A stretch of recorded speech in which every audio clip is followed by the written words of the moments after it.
میرے رسول پاک علیہ السلام نے فرمایا روزہ دار کو دو خوشیاں ملیں گی. ایک خوشی اس وقت ملتی ہے جب وہ افطار کرتا ہے، اور فرمایا ایک خوشی اس وقت ملے گی جب وہ اپنے رب سے ملاقات کرے گا. جب وہ اس سے ملے گا تو اس وقت روزہ دار کو خوشی ہوگی. میرے دوستو، خوشی تو جو ہوگی سو ہوگی، لیکن یہ لفظ بڑے حسین نہیں کہ روزہ دار کی رب سے ملاقات ہوگی. یہی لفظ بڑے باکمال نہیں.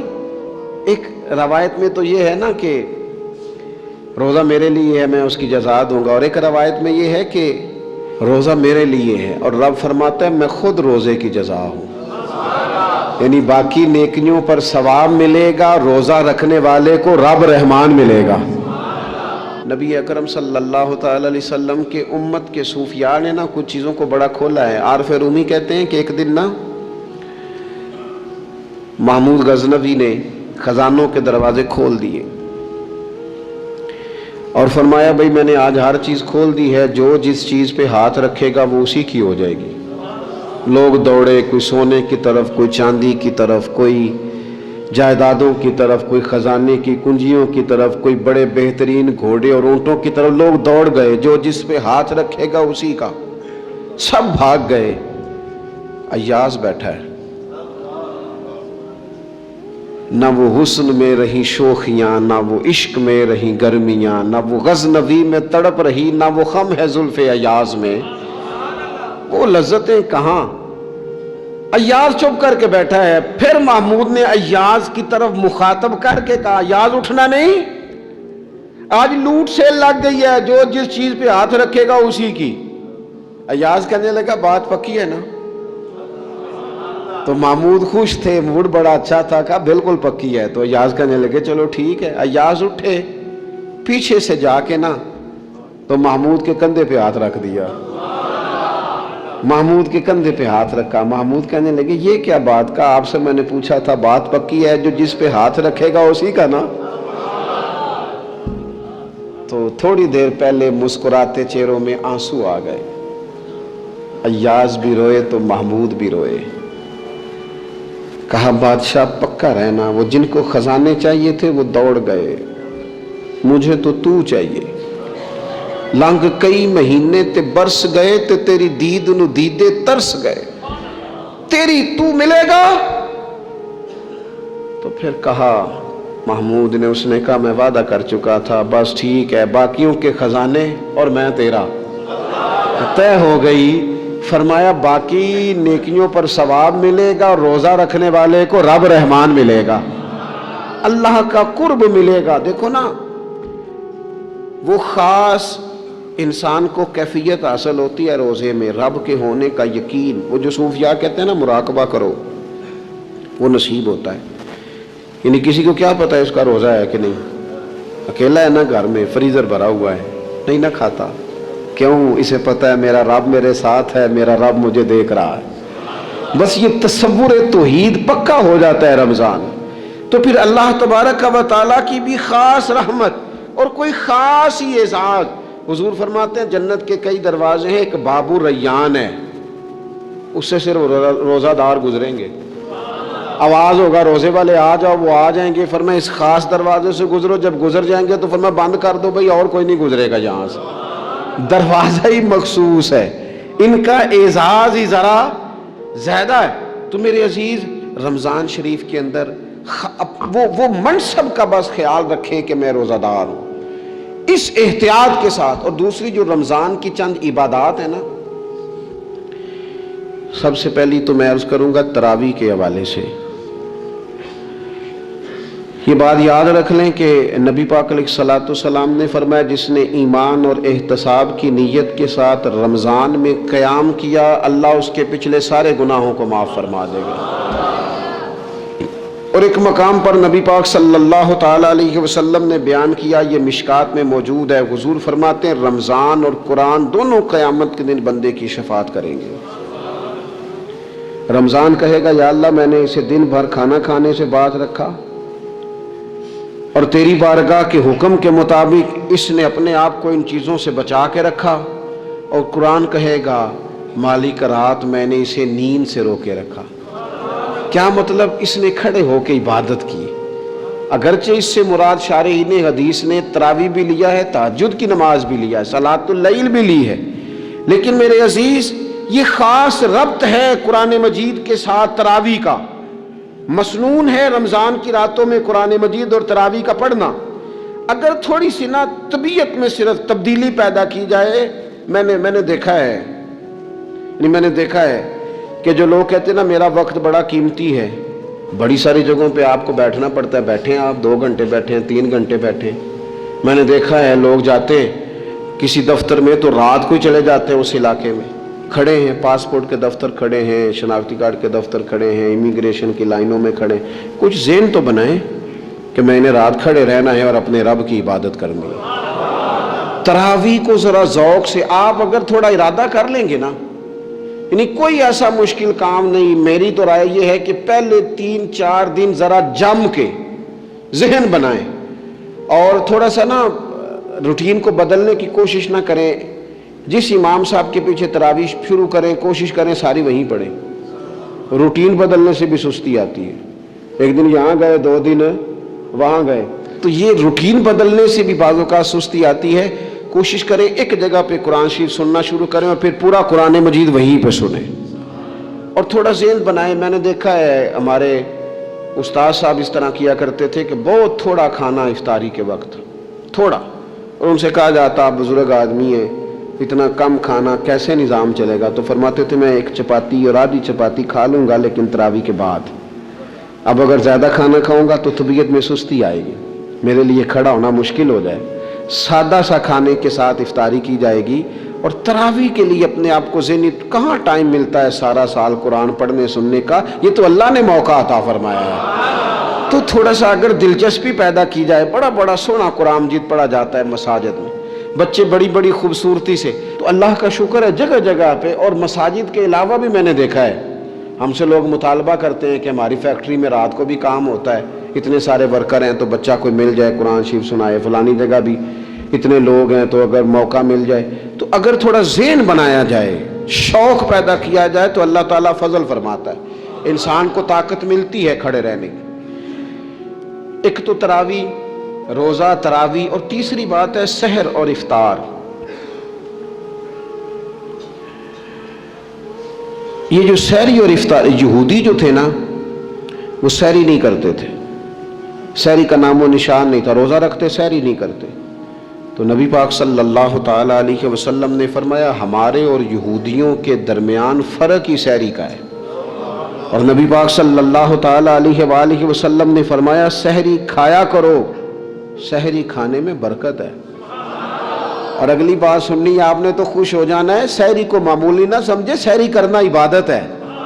ہاں آپ مت سمجھیں کہ میں روٹی کھا رہا ہوں، یہ تو میرے سامنے دہی رکھا ہوا ہے، یہ تو سالن رکھا ہوا ہے، یہ تو اچار رکھا ہے، تو چپاتیاں رکھی ہیں. سحری کھانا عبادت ہے. آپ صبح اٹھے، آپ کی تو روٹین ہی اور تھی، تو 7 بجے کھاتے تھے، 9 بجے کھاتے تھے. یہ جو آپ صبح کھا رہے ہیں اٹھ کے سحری میں، اپنی مرضی سے تھوڑی کھا رہے ہیں، یہ تو کسی کے کہنے سے کھا رہے ہیں، یہ تو کسی کے بٹھائے بیٹھے ہیں. یہ جو سحری کا لنگر ہے یہ رب رسول کی رحمت کے ساتھ عطا ہوتا ہے، یہ کرم ہے، یہ اللہ رسول کے بٹھائے بیٹھے. کیا میرے رسول پاک صلی اللہ تعالیٰ علیہ وآلہ وسلم نے بات کھولی ہے، ترغیب و ترہیب میں حدیث ہے. اللہ کرے یہ کبھی چسکا لگ جائے، یہ والا مزہ آ جائے تو پھر تو گھر میں دسترخوان نہیں بچھا ہوا ہوگا، پھر تو رنگ ہی کوئی اور ہوگا.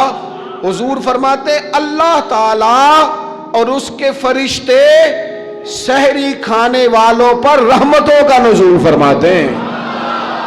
کھائی روٹی جا رہی ہے، پکا ہوا کھانا ہے، لیکن حضور فرماتے ہیں رب بھی رحمتیں فرما رہا ہے اور اللہ کے حکم سے فرشتے بھی رحمتوں کا نزول کر رہے ہیں سحری کھانے والوں پر.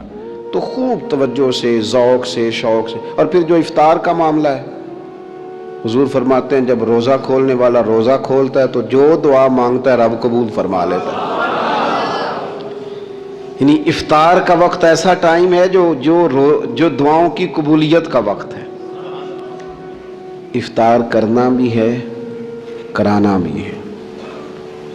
مہنگائی ذرا عروج پہ چلی گئی ہے. میں بار بار کہتا ہوں، مجھ سے نا لوگ دعا کے لیے مجھے کہتے کہتے اپنے کئی دکھ بتا دیتے ہیں۔ تھوڑا سا نا افطاریاں مہربانی فرمائیے گا سیاسی نہ کیجیے گا۔ وہ جن سے مال لیتے ہیں، وہ جن کو مال دیتے ہیں، وہ جن سے ووٹ لینے ہیں، وہ جنہوں نے ووٹ لینے ہیں، اس بنیاد پر سحر افطار کے بندوبست نہ کریں رضا الہی کے لیے۔ میرے محبوب فرماتے جس نے رب کی رضا کے لیے کسی کو افطار کرایا، جتنا ثواب اللہ روزہ رکھنے والے کو دے گا اتنا افطار کرانے والے کو بھی عطا کرے۔ اور ایک حدیث تو آپ پڑھیں گے تو جھوم جائیں گے، سنیں گے تو خوش ہو جائیں گے، المعجم الکبیر میں موجود ہے۔ نبی پاک علیہ السلام فرماتے ہیں جس نے حلال کھانے اور حلال پانی سے کسی کا روزہ افطار کرایا نا، ذرا دیکھنا غریبوں کے گھروں کو جھانکنا، ذرا اپنے عزیزوں میں ایک نظر دوڑا لینا، ذرا رمضان کی نیت کر کے رمضان سے پہلے ہی غرباء تک راشن پہنچا دینا، ان کی فکر دور ہو جائے، وہ پہلی شام ہی اپنے بچوں کے ساتھ آسودہ حال ہو کے بیٹھے۔ دیکھ لینا یہ نہ ہو کہ ایک بھائی کھول کے کھا رہا ہو اور دوسرے کے بچے منتظر ہوں کہ آج سحر افطار میں کیا کرنا ہے۔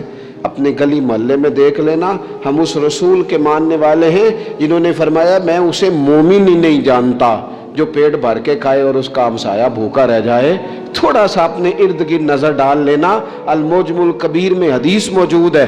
اللہ کے پیارے رسول صلی اللہ تعالی علیہ وسلم نے فرمایا جس نے حلال پانی سے، حلال روٹی سے کسی کا روزہ افطار کرایا تو فرمایا فرشتے اس بندے کے لیے رمضان کے دنوں میں، رمضان کی گھڑیوں میں دعا کرتے ہیں، اور جناب جبریل امین اس کے لیے شب قدر کی رات دعا کرتے ہیں۔ حضرت جبریل شب قدر میں دعا کریں گے، خاص رات، یا اللہ اس بندے پر فضل فرما، اس نے تو غریب آدمی کو افطار کرا۔ یہ ایک عبادت ہے، اس عبادت کا خیال کریں۔ پھر اعتکاف آئے گا، رمضان کے آخری 10 دنوں کا اعتکاف۔ اسلام میں رہبانیت نہیں ہے، لیکن کبھی کبھی سب سے کٹ کے اپنے رب کے ساتھ جڑ جانا، کچھ رات کی عبادتیں، کچھ تنہائی کے اذکار، کچھ درود و سلام کا ذوق، یہ ان ساری خوبصورتیوں میں سے ایک خوبصورتی اعتکاف بھی ہے۔ اللہ کے پیارے رسول علیہ الصلوۃ والسلام ہمیشہ اعتکاف کرتے، اور حضرت عطا بن رباح رضی اللہ تعالیٰ عنہ کیسی خوبصورت بات ارشاد فرماتے ہیں، فرماتے ہیں معتکف تو اس آدمی کی طرح ہے جیسے کسی بندے کو کسی کے ساتھ کوئی کام پڑ جائے نا تو وہ جا کے اس کے دروازے پر بیٹھ جاتا ہے کہ جب تک میرا کام ہوگا نہیں میں جاؤں گا نہیں۔ فرماتے ہیں یہ اعتکاف والا بھی آ کے رب کریم کے گھر بیٹھ گیا ہے کہ جب تک تو معاف نہیں کرے گا میں جاؤں گا نہیں، جب تک تو بخشش نہیں کرے گا میں اس دروازے سے ہٹوں گا نہیں۔ حضرت ابن عباس رضی اللہ تعالیٰ عنہ نبی پاک علیہ السلام کے روضہ انور کی طرف اشارہ کر کے کہا کرتے تھے زیادہ دیر نہیں ہوئی، اشارہ کر کے کہتے تھے زیادہ دیر نہیں ہوئی، اس روضہ مبارک میں آرام فرما۔ رسول رحمت علیہ السلام سے میں نے اپنے کانوں سے سنا ہے، اور جب یہ بات ارشاد فرماتے تھے تو روتے بھی تھے۔ فرماتے ہیں میں نے خود نبی پاک علیہ الصلوۃ والسلام سے سنا ہے کہ جو شخص اللہ تعالیٰ کی رضا کے لیے ایک دن کا بھی اعتکاف کرے گا نا، اللہ تبارک و تعالیٰ اس کے اور جہنم کے درمیان 3 خندقوں کی آڑ بنا دے گا، اور فرمایا ان کی مسافت زمین و آسمان سے بھی زیادہ ہوگی۔ یہ 3 خندقیں اتنی بڑی جن کی چوڑائی زمین آسمان سے بھی زیادہ ہوگی، ایک دن اعتکاف کر لے تو اللہ اس بندے کو دوزخ سے اتنا دور فرما دے گا۔ بہت سارے لوگ ہیں جن کو بڑا ٹائم ملتا ہے چھٹیاں گزارنے کے لیے، کبھی کسی سیاحتی مقام پر، کبھی کسی سیاحتی مقام پر، خرچہ بھی مل جاتا ہے، کام بھی ہو جاتا ہے، سارے سلسلے ہی بن جاتے ہیں، بڑی بڑی جگہوں پہ لوگ جا کے ٹائم گزارتے ہیں۔ تو ایسا نہ ہو کہ 10 دن اللہ کے گھر میں بھی گزارے جائیں۔ علماء نے لکھا ہے کہ کوشش تو کریں ہر سال اعتکاف ہو، نہ ہو سکے تو چلو چند سالوں کے بعد ہو جائے، اور فرماتے ہیں کہ زندگی میں ایک دفعہ تو اس سنت کو ضرور ادا کرنا چاہیے۔ کوئی بندہ ایسا نہ ہو جو محروم رہ جائے، زندگی میں ایک بار صحیح پر اعتکاف کے ساتھ اپنے آپ کو وابستہ ضرور کرے۔ رمضان المبارک کے اندر آخری عشرہ شب قدر کی تلاش کا عشرہ ہے۔ اللہ کے پیارے رسول صلی اللہ تعالی علیہ وسلم ان 10 دنوں میں خود بھی عبادت کرتے تھے اور گھر والوں کو بھی جگایا کرتے تھے، اور اپنے اہل خانہ کو تاکید فرماتے تھے کہ اٹھو اٹھو آگے بڑھو. یہ آرام کرنے کے دن نہیں ہے. ہمارے ہاں یہ ہوتا ہے کہ وہ جو آخری 10 دن زیادہ عبادت کے تھے, شب قدر کی تلاش کے تھے, وہ آخری 10 دن سارے بازار میں گزر جاتے ہیں. کپڑے سلوائے جا رہے ہیں, کپڑے خریدے جا رہے ہیں, جوتے خریدے جا رہے ہیں, واپس کیے جا رہے ہیں, دوبارہ لیے جا رہے ہیں, سفر ہو رہا ہے, آنا جانا ہو رہا ہے, عیدیاں بٹ رہی ہیں. تو یہ سارے کام جو آخری عشرے میں کرنے ہیں, جو زیادہ عبادت کے دن تھے, وہ سارے کام تو رمضان سے بھی پہلے کر لینے چاہیے. کپڑے رمضان سے پہلے خریدے جائیں, پہلے سلوا لیے جائیں, جوتے پہلے لے لیے جائیں, ضرورت کے کام پہلے کر لیے جائیں. جہاں آپ کو جو بانٹنا ہے وہ رمضان سے پہلے کریں. وہ مفت کی اپنے دل کو مطمئن کرنا کہ اب میرے پاس یہ بڑے میں خیر کا کام کرنے نکلا ہوا ہوں, میں عیدی بانٹنے جا رہا ہوں, یہ پہلے بانٹنے تھے. یہ عجیب بات ہے کہ جو زیادہ وقت مسجد میں گزارنے کا ٹائم تھا وہ سارا ہم نے ضائع کر دیا. وہ ادھر ادھر بازاروں کی نظر ہو گیا, میل ملاپ کی نظر ہو گیا.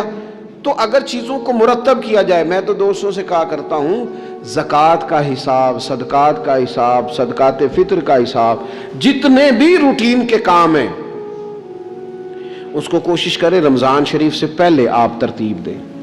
آپ ان چیزوں کو پہلے سے مرتب کریں تاکہ وہ بہترین ہو جائیں. ہم تو اس دین کے ماننے والے ہیں جہاں نیت کرو تو اجر شروع ہو جاتا ہے. آپ رمضان کی نیت سے جو آج خرچ کریں گے اس کو اللہ تعالیٰ رمضان کے ثواب کے برابر ہی اجر عطا فرمائے گا. لیکن وہ ہم نا کچھ لوگ بڑا ایک صاحب مجھ سے کہنے لگے, جی میں نے سنا ہے صدقہ فطر آخری عشرے میں ہی دینا چاہیے. میں نے کہا آپ کا پروگرام تب دینے کا, اس لیے آپ نے یہ گاڑا کر کے سن لیا, ذرا اس کو آپ نے زیادہ غور سے سن لیا ہے. آپ جب ضرورت محسوس کریں, جب آپ سمجھیں کہ کسی کو ضرورت ہے, ضرورت کے وقت کوئی چیز کام نہ آئی تو پھر کب جا کے کام آئی. تو میری آپ سے یہ اپیل رہے گی کہ پہلے سے چیزوں کو مرتب کریں, معاملات کو پہلے سے طے کریں. وہ لوگ بڑے اچھے ہوتے ہیں جو وقت پر منصوبہ بندی کرتے ہیں, جو چیزوں کو ٹائم پہ مرتب کرتے ہیں. وہ ٹائم جو ہمارا بالکل اللہ کی بارگاہ میں حاضری کا ہے, عبادات کا ہے, اگر وہ سارا گاڑیوں کی نظر ہو جائے گا, اسفار کی نظر ہو جائے گا, تو ہم نے حاصل کیا کیا. ایک بات آخر میں بڑے درد کے ساتھ آپ کی خدمت میں عرض کرنی ہے, ہر سال کہتا ہوں, اس سال بھی کہوں گا, ذاتی اخراجات کو کچھ کم کیا جائے. ذاتی اخراجات نہ کچھ لوگوں کے بہت زیادہ ہیں, ان کے اپنے لباس کے, کپڑوں کے, اور وہ اخراج. میں نے پچھلے جمعے بھی کہا تھا, اسلام ذبائش کی اجازت دیتا ہے, نمائش کی اجازت